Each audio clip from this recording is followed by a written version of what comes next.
Selamat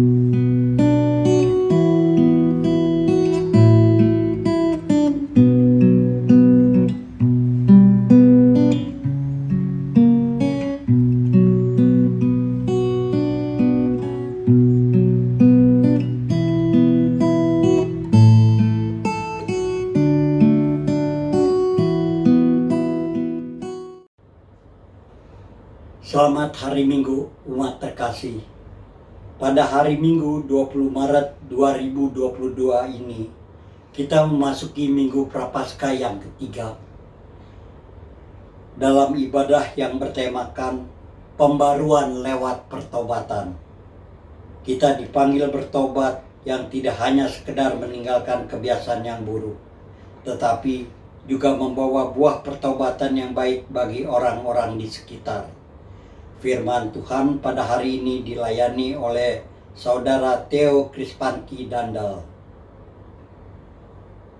Mari kita berdiri dan bersama-sama menaikkan Mazmur pasal 63 ayat ke-1 sampai dengan ke-8. Demikian. Ya Allah, Engkaulah Allahku, aku mencari Engkau, jiwaku haus kepadamu. Tubuhku rindu kepadamu, seperti tanah yang kering dan tandus, tiada berair. Demikianlah aku memandang kepadamu di tempat kudus, sambil melihat kekuatanmu dan kemuliaanmu. Sebab kasih setiamu lebih baik daripada hidup, bibirku akan memegahkan Engkau. Demikianlah aku mau memuji Engkau seumur hidupku, dan menaikkan tanganku demi namamu. Seperti dengan lemak dan sumsum, jiwaku dikenyangkan, dan bibir yang bersorak-sorai, mulutku memuji-muji.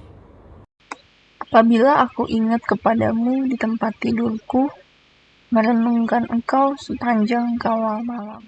Sungguh Engkau telah menjadi pertolonganku, dan dalam naungan sayapmu aku bersorak-sorai. Mari kita datang ke hadirat Allah dan memuji Dia. Kita menyanyikan Kidung Jemaat nomor 160, bait ke-1 dan bait 2, Sang Anak Domba yang Kudus.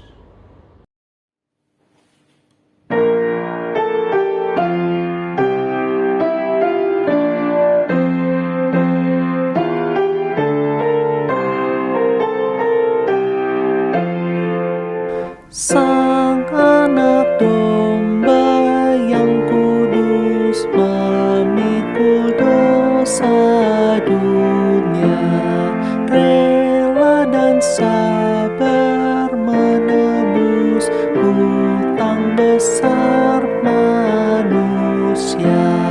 Lihatlah Dia menempuh jalan sengsara dan keluh, menurut dan setia.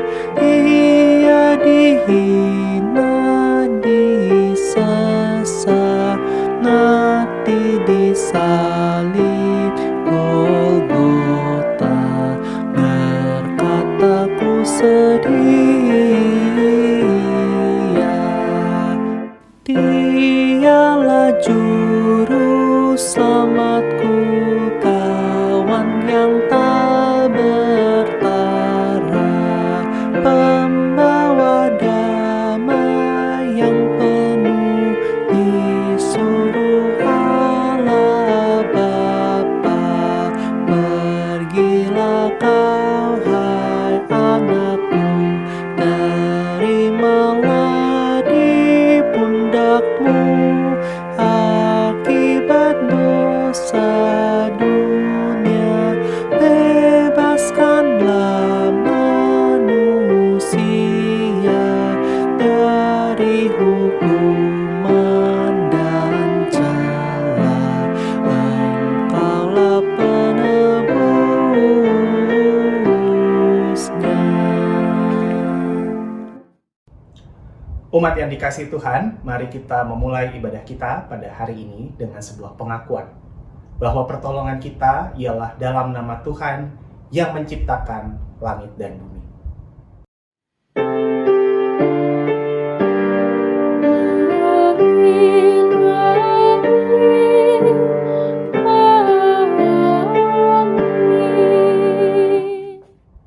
Tuhan beserta saudara. dan beserta saudara juga. Umat terkasih, pertobatan adalah pembaruan diri yang dikehendaki oleh Tuhan. Melaluinya, kita meninggalkan cara hidup yang lama dan menyambut anugerah kehidupan menurut firman Tuhan. Pertobatan yang dikehendaki Allah adalah perubahan yang utuh, bukan sebatas tidak lagi melakukan suatu kebiasaan atau tindakan yang tidak benar. Pertobatan adalah kembali hidup dalam rancangan Tuhan yang mulia. Untuk masuk dalam pertobatan itu, dibutuhkan perubahan sikap, pola pikir, dan juga kesediaan untuk hidup dituntun oleh Roh Kudus. Pertobatan adalah sikap hidup yang tepat dalam merespon pengorbanan Yesus di Golgota. Mari kita mengenang pengorbanan Yesus sambil memberi diri untuk bertobat. Kita bernyanyi dari Kidung Jemaat nomor 177, bait 1 dan 2, Golgota tempat Tuhanku disalib.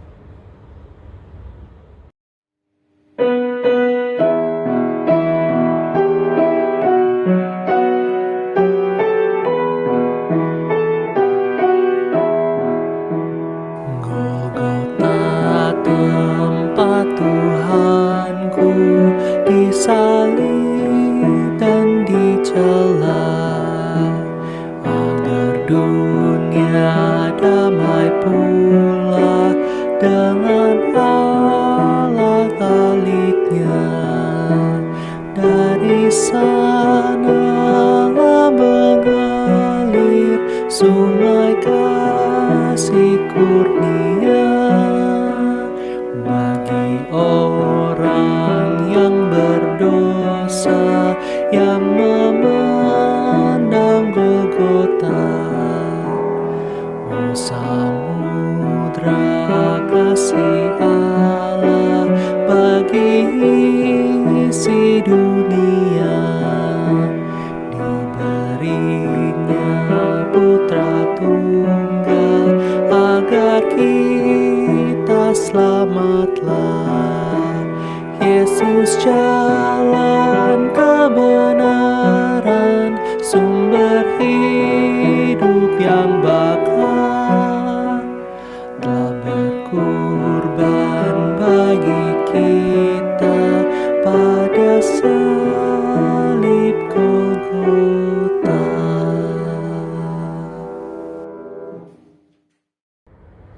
Umat yang terkasih, jalan pertobatan bukanlah jalan yang mudah.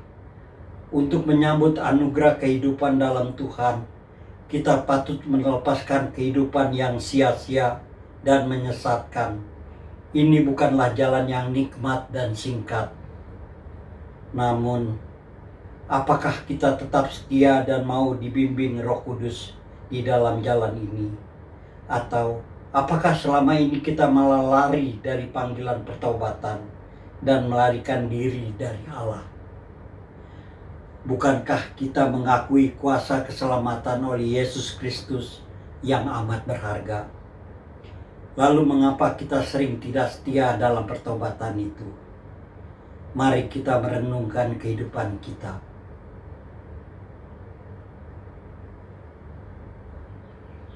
Mari kita mengakui dan memohon ampun atas dosa kita di hadapan Tuhan. Kita berdoa. Kami datang kepada Bapa yang penuh rahmat, memohon ampun atas ketidaksetiaan kami dalam menghasilkan buah pertobatan. Bahkan kami tidak menghiraukan pertobatan sebagai bagian dari kehidupan kami di dalam Engkau. Kami enggan meninggalkan jalan dan rancangan kami yang tak jarang tidak berkenan bagimu. Kami menyia-nyiakan karya keselamatan Kristus. Kami pun mendukakan Roh Kudus. Ampunilah dan kasihanlah kami ya Allah. Sudilah memberi kami rahmat, agar kami dapat masuk ke dalam anugerah pertobatan, dan kami menjalani kehidupan yang Kau beri bersama Engkau. Di dalam Kristus, Sang Penebus, kami berdoa. Amin. Mari kita menyanyikan lagu Kidung Jemaat nomor 158, bait 1 dan bait 2, ku ingin menghayati.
Umat Tuhan, mari kita berdiri. Bagi kita yang mengakui dan menyesali dosanya, sambutlah berita anugerah dari Tuhan menurut surat 1 Petrus, pasal 1 ayat 18 sampai 19. Sebab kamu tahu bahwa kamu telah ditebus dari cara hidupmu yang sia-sia, yang kamu warisi dari nenek moyangmu itu bukan dengan barang yang fana, bukan pula dengan perak atau emas, melainkan dengan darah yang mahal, yaitu darah Kristus, yang sama seperti darah anak domba yang tak bernoda dan tak bercacat. Di dalam Kristus engkau telah diampuni. Di dalam Kristus engkau pun telah diampuni. Damai Kristus bagimu. Damai Kristus bagimu juga.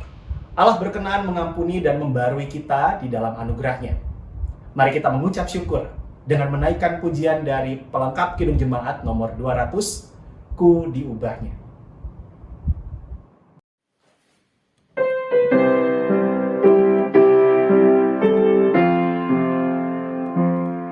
Ku diubahnya saat ku berserah kepada Yesus. Ku diubahnya hingga jadi baru dan menjadi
Umat yang dikasihi Tuhan, mari kita mempersiapkan hati dan pikiran kita untuk mendengarkan sabda Tuhan. Mari kita berdoa. Ya Allah, dengan penuh kerendahan hati, kami datang ke hadirat-Mu yang kudus, memohon berkat Tuhan di dalam kami merenungkan kebenaran firman-Mu. Kuasailah hati dan pikiran kami ya Allah, agar kami dapat memahami dan kami pun dimampukan untuk melakukan sabda Tuhan, apa yang Tuhan kehendaki di dalam kehidupan kami. Berkati hamba-Mu yang akan menyampaikan kebenaran firman Tuhan, kiranya firman Tuhan sajalah yang dinyatakan bagi kami semua. Bersabdalah ya Allah, kami siap mendengarkan. Amin. Umat yang dikasihi Tuhan, mari kita berdiri. Mari kita membaca Alkitab kita yang diambil dari kitab Yesaya, pasal 55 ayat 1 sampai dengan ayat 13.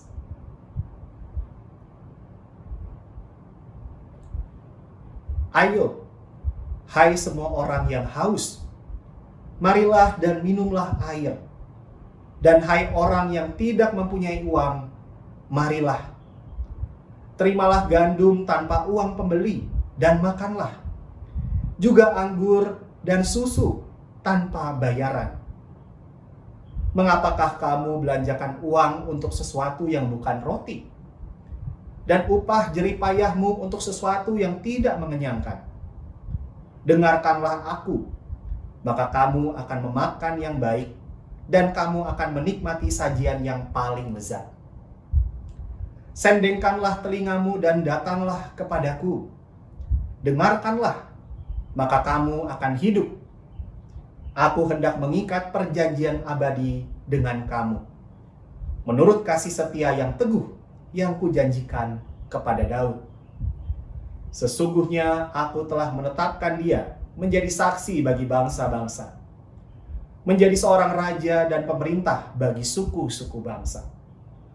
Sesungguhnya engkau akan memanggil bangsa yang tidak kau kenal, dan bangsa yang tidak mengenal engkau akan berlari kepadamu. Oleh karena Tuhan Allahmu dan karena yang Maha Kudus, Allah Israel, yang mengagungkan engkau. Carilah Tuhan selama ia berkenan ditemui, berserulah kepadanya selama ia dekat.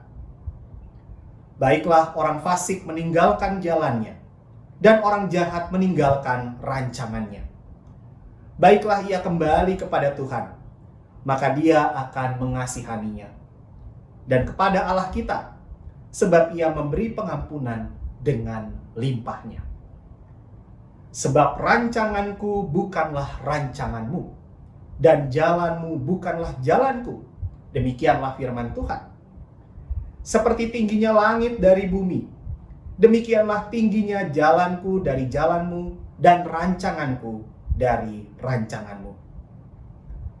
Sebab seperti hujan dan salju turun dari langit dan tidak kembali ke situ, melainkan mengairi bumi, membuatnya subur dan menumbuhkan tumbuh-tumbuhan, memberikan benih kepada penabur dan roti kepada orang yang mau makan. Demikianlah firmanku yang keluar dari mulutku. Ia tidak akan kembali kepadaku dengan sia-sia, tetapi ia akan melaksanakan apa yang kukehendaki, dan akan berhasil dalam apa yang kusuruhkan kepadanya. Sungguh, kamu akan berangkat dengan sukacita, dan akan dihantarkan dengan damai. Gunung-gunung serta bukit-bukit akan bergembira dan bersorak-sorai di depanmu. Dan segala pohon-pohonan di padang akan bertepuk tangan. Sebagai ganti semak duri akan tumbuh pohon sanobar, dan sebagai ganti kecubung akan tumbuh pohon murat. Dan itu akan terjadi sebagai kemasyuran bagi Tuhan, sebagai tanda abadi yang tidak akan lenyap. Demikianlah pembacaan Alkitab. Berbahagialah setiap kita yang mendengarkan firman Allah dan yang memeliharanya.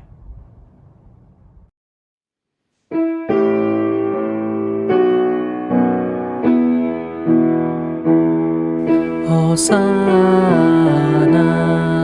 Hosana, Hosana.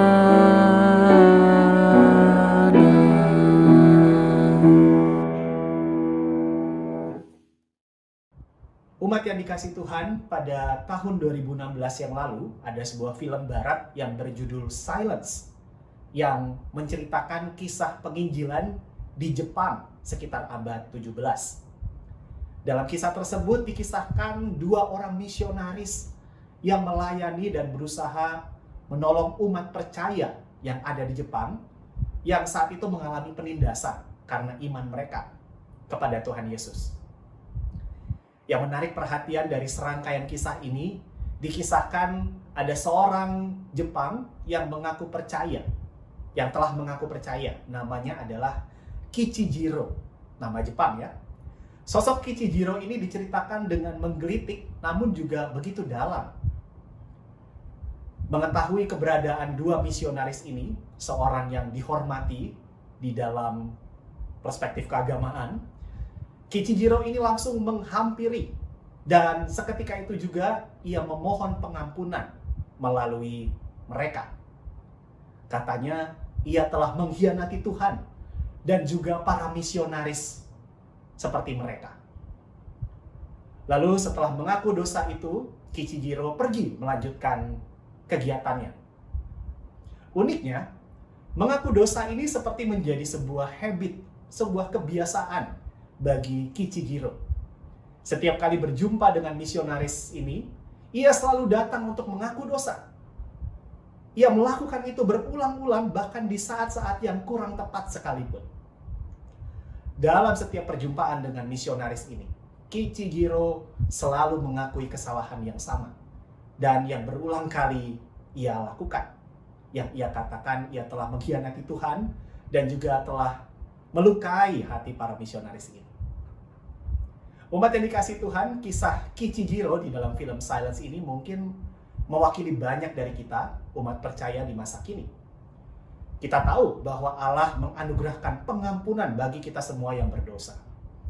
Mungkin banyak dari kita yang juga bersikap seperti Kichijiro, yang seperti terbiasa, sudah jadi habit begitu ya, mengakui dosa di hadapan Tuhan. Bicara mengenai mengakui dosa, saya mengingat pengalaman ketika melayani di salah satu jemaat semasa saya kuliah.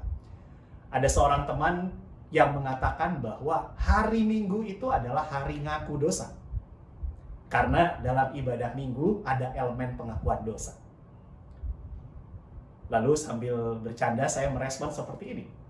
Kalau hari Minggu itu hari mengaku dosa, lalu hari Senin sampai hari Sabtu itu hari apa? Hari melakukan dosa, begitu ya. Meski ini sebuah candaan, mungkin banyak dari umat percaya berpikir demikian. Mengakui dosa itu seperti rutinitas di ibadah Minggu. Seperti sudah terbiasa. Bahkan mungkin ada yang merasa bersalah apabila tidak sempat mengikuti ibadah Minggu karena akhirnya tidak sempat mengaku dosa. Kira-kira begitu. Ya, Bapak Ibu Saudara-saudara yang dikasih Tuhan, memang baik apabila kesadaran akan dosa itu mengantar kita pada sikap rendah diri di hadapan Tuhan.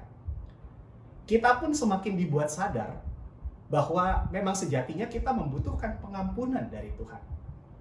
Namun pertanyaannya yang menuntun kita pada perenungan kita akan firman Tuhan pada saat ini, apakah itu cukup? Apakah pengampunan yang kita terima dari Tuhan itu tuntas, selesai ketika kita mengakui dosa kita? Umat yang dikasih Tuhan, itu sebabnya pada hari ini kita merenungkan panggilan Allah untuk tidak hanya menyambut, tetapi juga hidup dalam pengampunan Allah. Melalui apa? Pertobatan. Layaknya cinta tak terbalas, begitulah pengampunan tanpa pertobatan. Mengapa? Karena pertobatan itu adalah respons dari pengampunan Allah. Itu sebabnya pengampunan tanpa pertobatan adalah anugerah tanpa rasa syukur. Pertobatan itu harusnya adalah bukti bahwa kita dengan sungguh-sungguh mengakui dosa di hadapan Tuhan. Pada hari ini kita akan merefleksikan bersama-sama makna pertobatan dari kitab Yesaya. Kalau kita membaca teks yang tadi menjadi dasar perenungan kita, tentu kita akan menyoroti sepenggal teks yang mungkin sering kita dengar di dalam bacaan kita ini, terkhusus pada ayat 7. Dikatakan demikian, baiklah orang fasik meninggalkan jalannya, dan orang jahat meninggalkan rancangannya. Baiklah ia kembali kepada Tuhan, maka dia akan mengasihaninya. Dan kepada Allah kita, sebab ia memberi pengampunan dengan limpahnya. Nah, dari teks yang kita baca bersama-sama, apa sesungguhnya makna pertobatan di sini? Pertobatan itu, Bapak Ibu Saudara-saudara, itu lebih dari sekadar tidak lagi melakukan kesalahan atau dosa yang sama. Makna pertobatan itu adalah melepaskan segala hal yang menghalangi kita untuk hidup dalam rancangan Allah. Makna pertobatan itu adalah melepaskan segala hal yang menghalangi kita untuk hidup dalam rancangan Allah.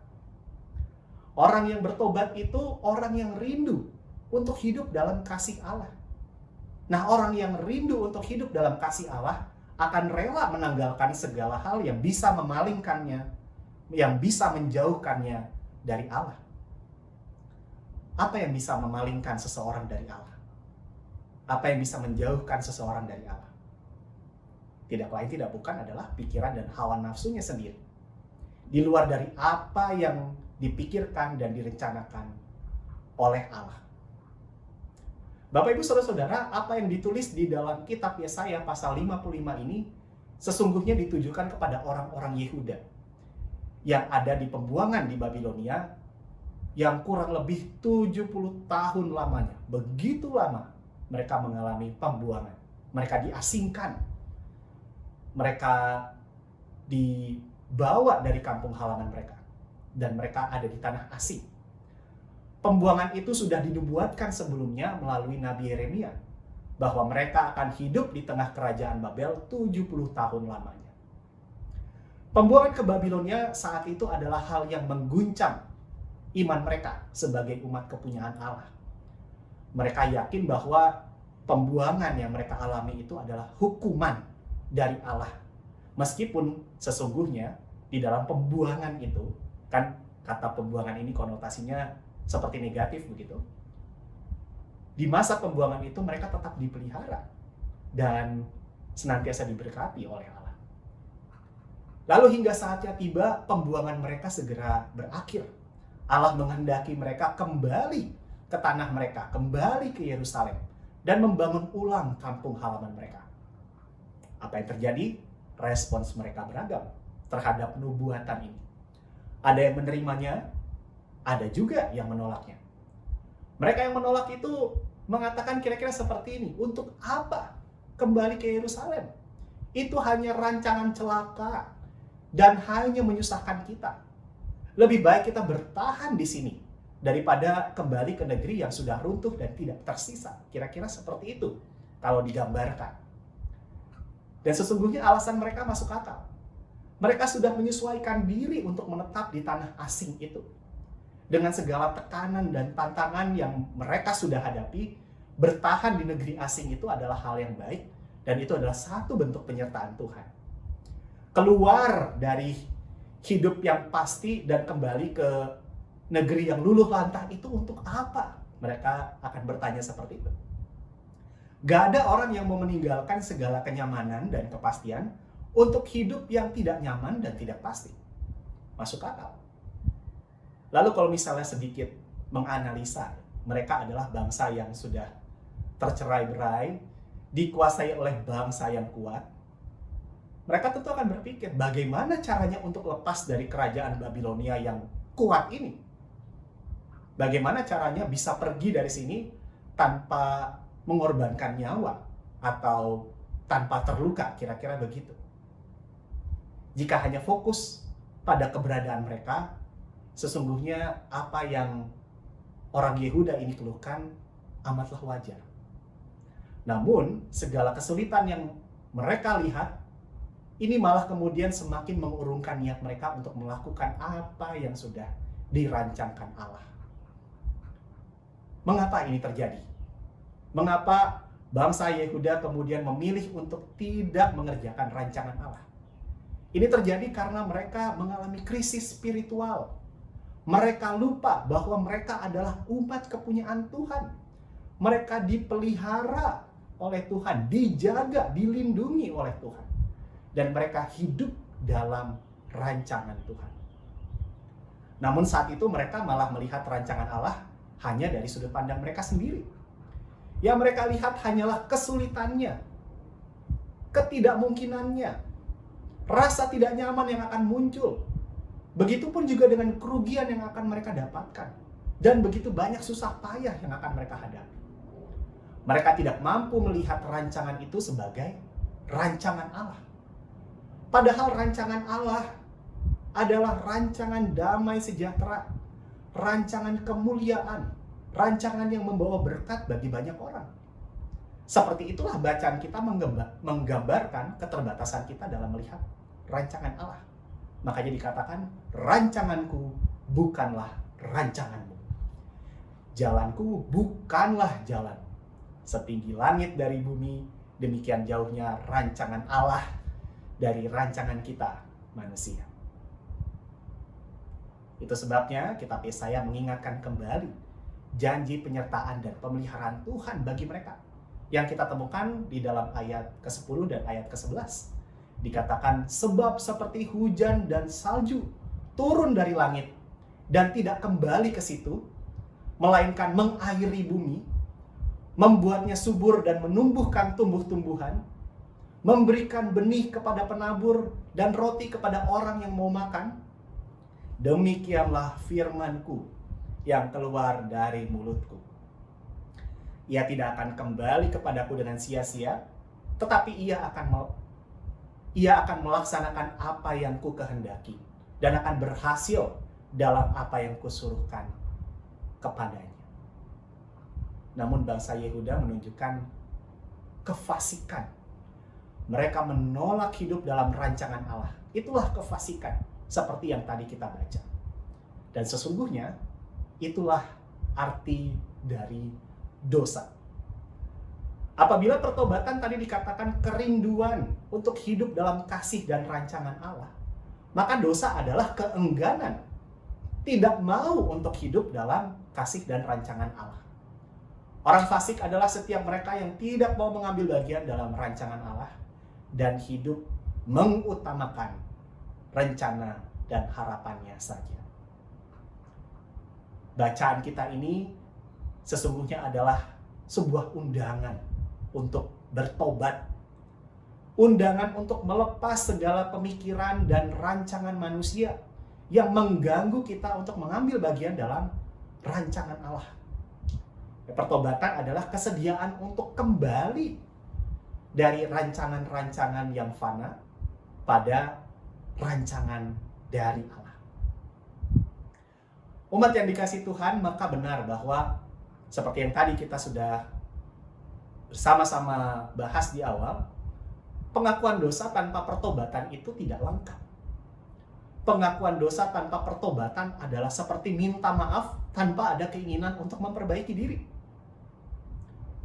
Apabila kita mengakui dosa di hadapan Tuhan, tetapi tidak mau hidup dalam rancangan Tuhan, maka kita akan tetap hidup dalam dosa. Sesungguhnya demikian.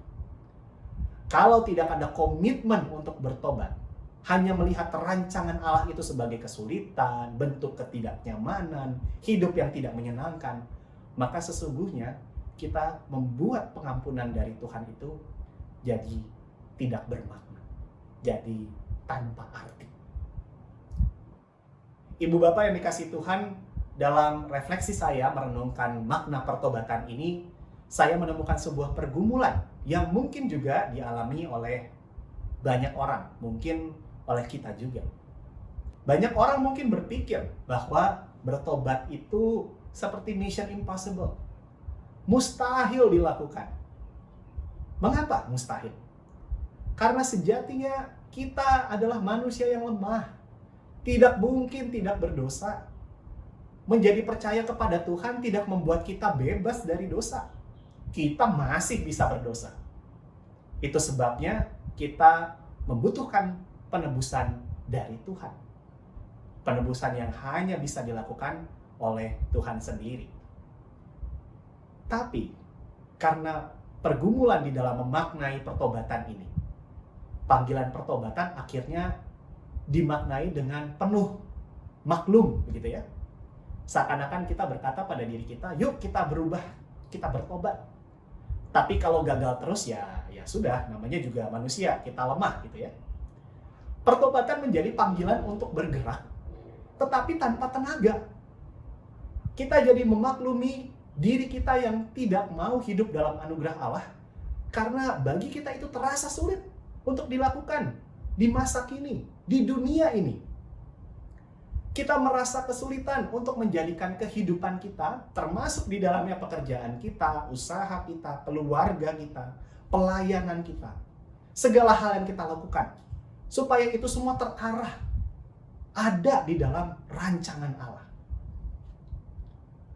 Kita masih ingin mengupayakan segala sesuatu di dalam kehidupan ini demi memuaskan diri kita.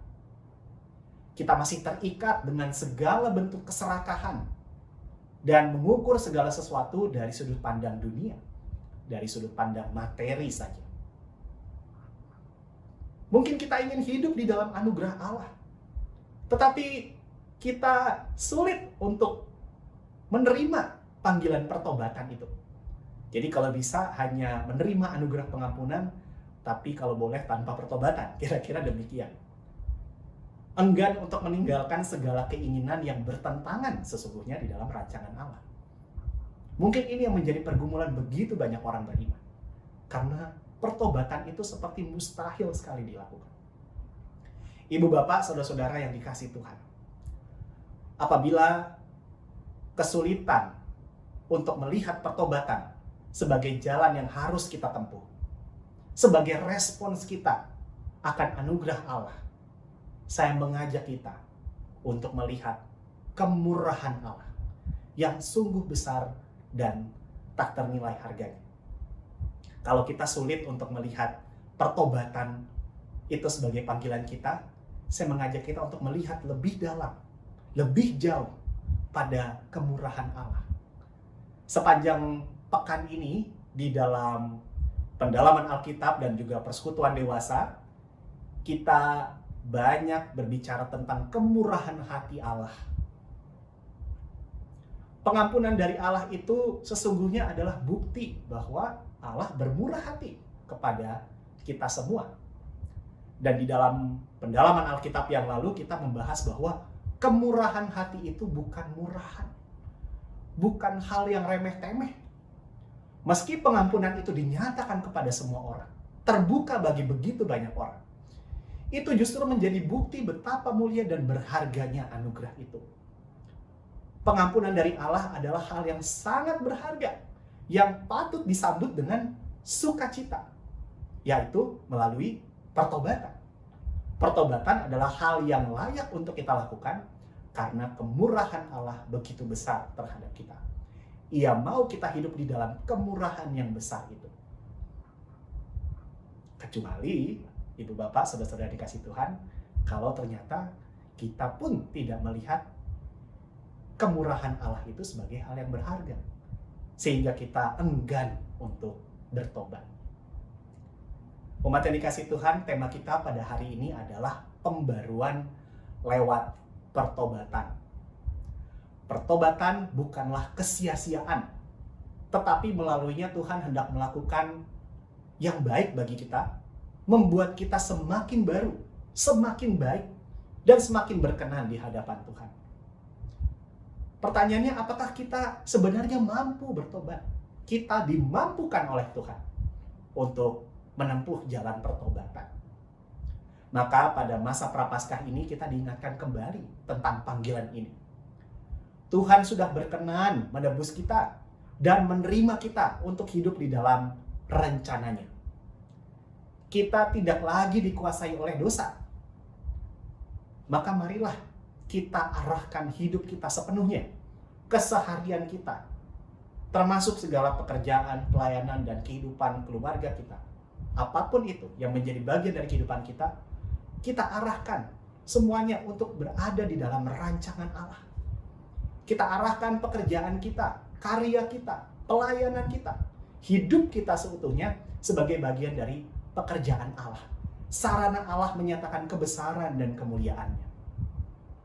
Oleh karena itu, segala nafsu kedagingan manusia, keinginan jahat, keinginan untuk menguasai secara serakah, hasrat untuk berbuat curang, keinginan untuk menjatuhkan sesama, ingin menang sendiri, dan segala bentuk keinginan untuk menikmati kenikmatan dunia.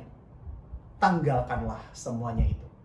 Sebab itu semua tidak ada di dalam rancangan damai sejahtera dari Allah. Umat yang dikasihi Tuhan, kita adalah umat bertuhan. Oleh karena itu, mari kita terus belajar meletakkan pengharapan pada rancangan Tuhan kita, bukan kehendak dan rancangan manusia saja. Selamat menempuh jalan pertobatan. Tuhan memberkati kita. Amin.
Umat Tuhan, mari berdiri bersama dengan gereja Tuhan di segala abad dan tempat. Kita menyatakan pengakuan iman kita menurut pengakuan iman Rasul.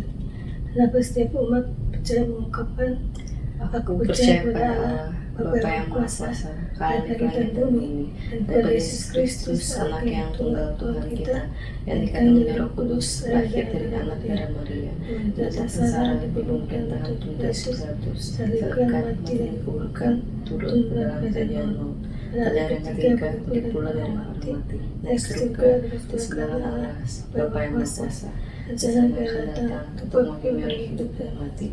Aku percaya kepada Roh Kudus, gereja yang kudus dan am, persekutuan orang kudus, pengampunan dosa, kebangkitan orang mati dan hidup yang kekal. Amin. Umat yang dikasih Tuhan, kita akan menaikkan doa syafaat kita. Mari kita berdoa. Kami sungguh bersyukur kepada Tuhan untuk cinta kasih yang kami rasakan di dalam kehidupan kami. Secara khusus pada saat ini, kami telah mendengarkan kebenaran firman Tuhan. Biarlah kami senantiasa meneguhkan hati kami untuk berjalan di dalam jalan pertobatan.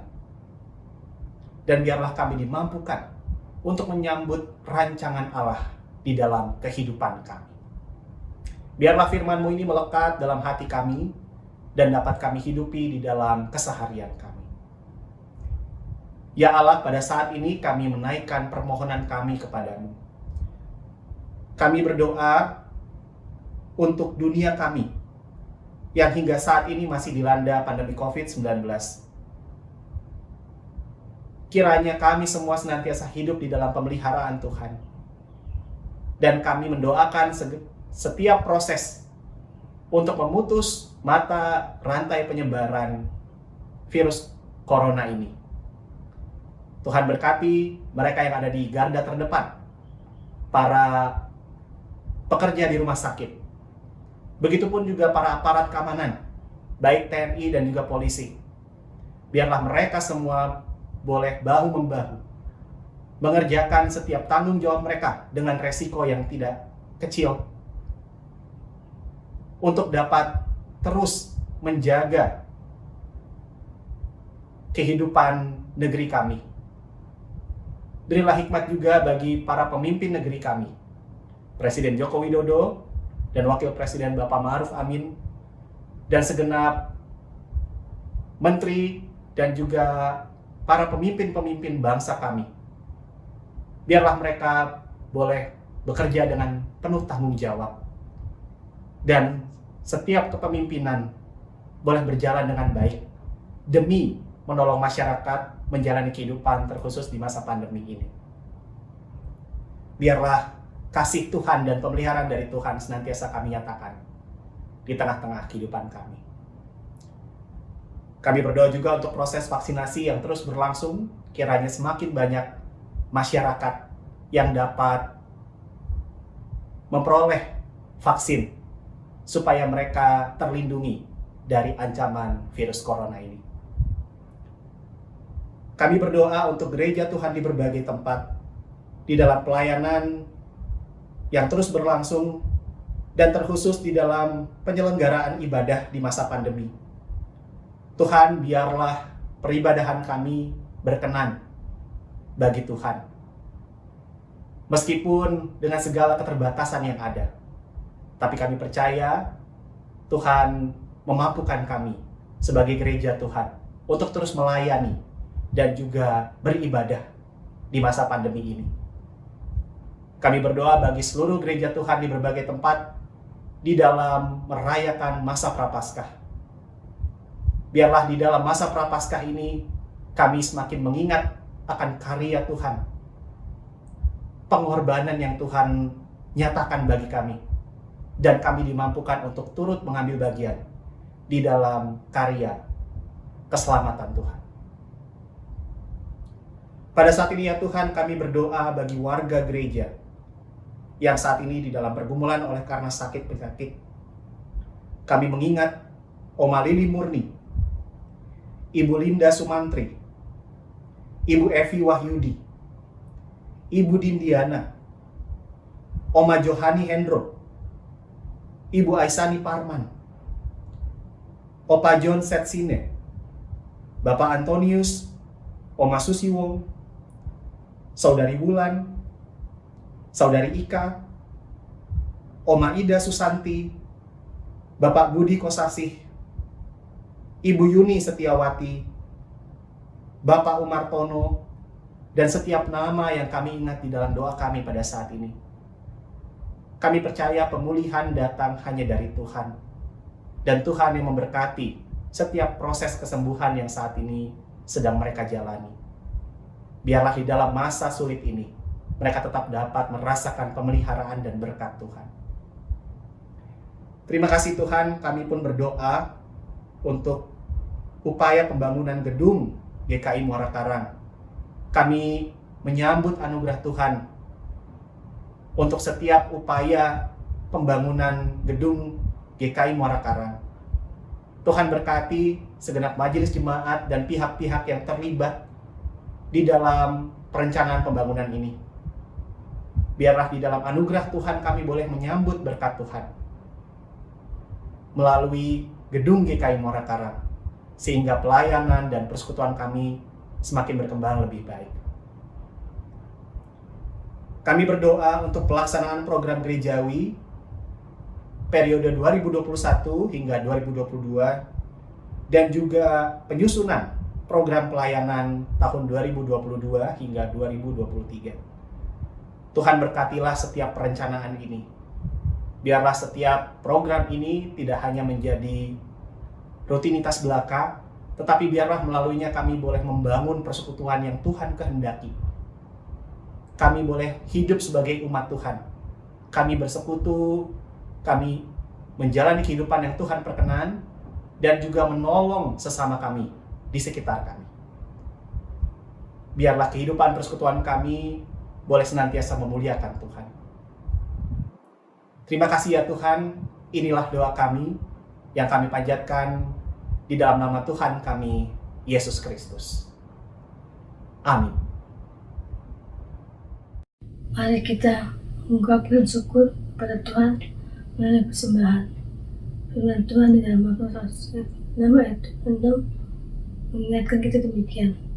Bersyukurlah kepada Allah semesta langit, bahwasanya untuk selama-lamanya kasih setianya. Umat Tuhan bagi kita yang rindu menyampaikan persembahan melalui transfer, majelis jemaat menyediakan sarana melalui nomor rekening Bank Mandiri Indonesia sebagaimana tertera pada layar Anda. Mari kita memberi persembahan kita dengan menyanyikan NKB nomor 199 bait 1 dan bait 2. Surga yang terbaik kuberikan.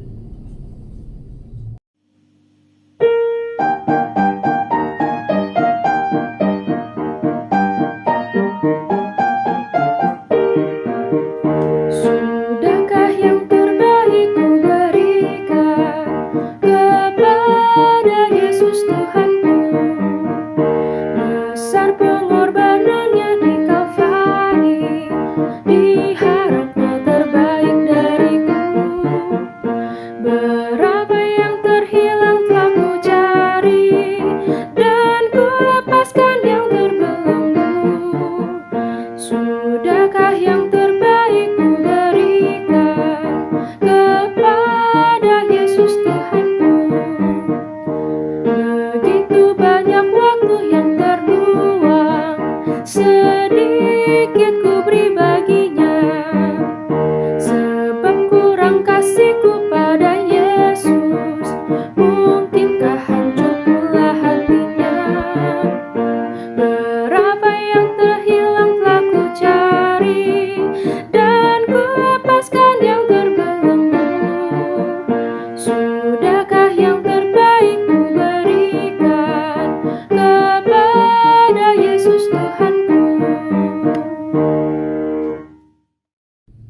Mari kita berdiri dan membawa persembahan kita di hadapan Tuhan.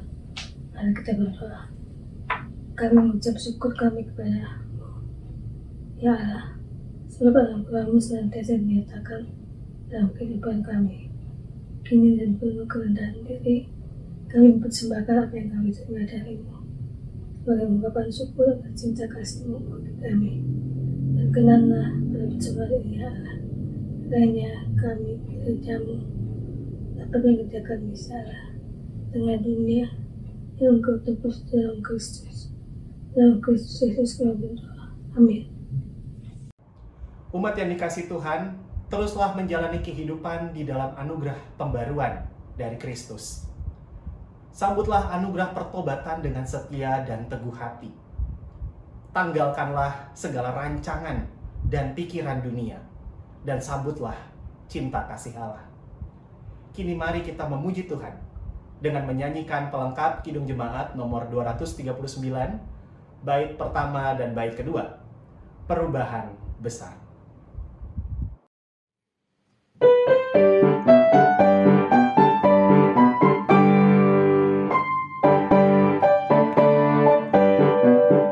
Perubahan besar di kehidupanku sejak Yesus di hatiku. Di jiwaku bersinar terang yang cerah sejak Yesus di hatiku. Sejak Yesus di hatiku.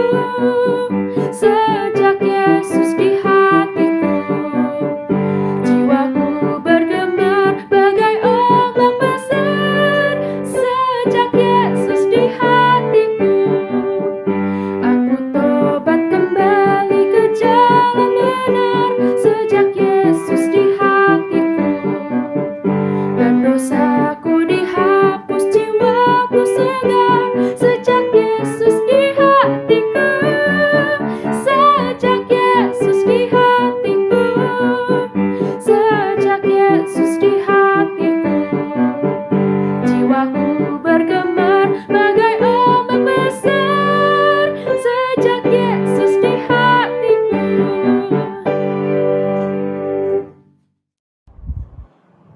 Umat yang dikasih Tuhan, kini arahkanlah hatimu kepada Tuhan. Kami mengarahkan hati kami kepada Tuhan. Jadilah saksi Kristus. Syukur kepada Allah, Terpujilah Tuhan. kini dan selamanya. Kini terimalah berkat Tuhan. Kiranya anugerah Bapa meneguhkan tekad kita untuk terus hidup sesuai kehendak-Nya.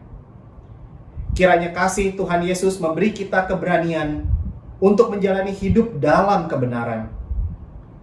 Kiranya Roh Kudus terus membimbing kita untuk mewujudkan perubahan-perubahan yang baik sebagai wujud dari pertobatan terus-menerus. Dan sampai kita bertemu kembali, kiranya kasih dan persekutuan Allah Bapa, Anak, dan Roh Kudus menyertai kita sekalian.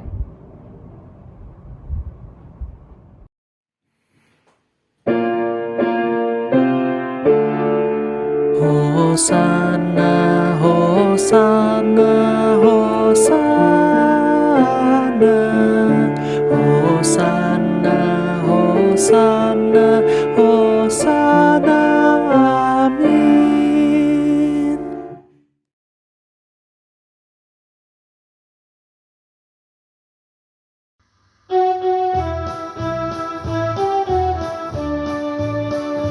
GKI NK dipanggil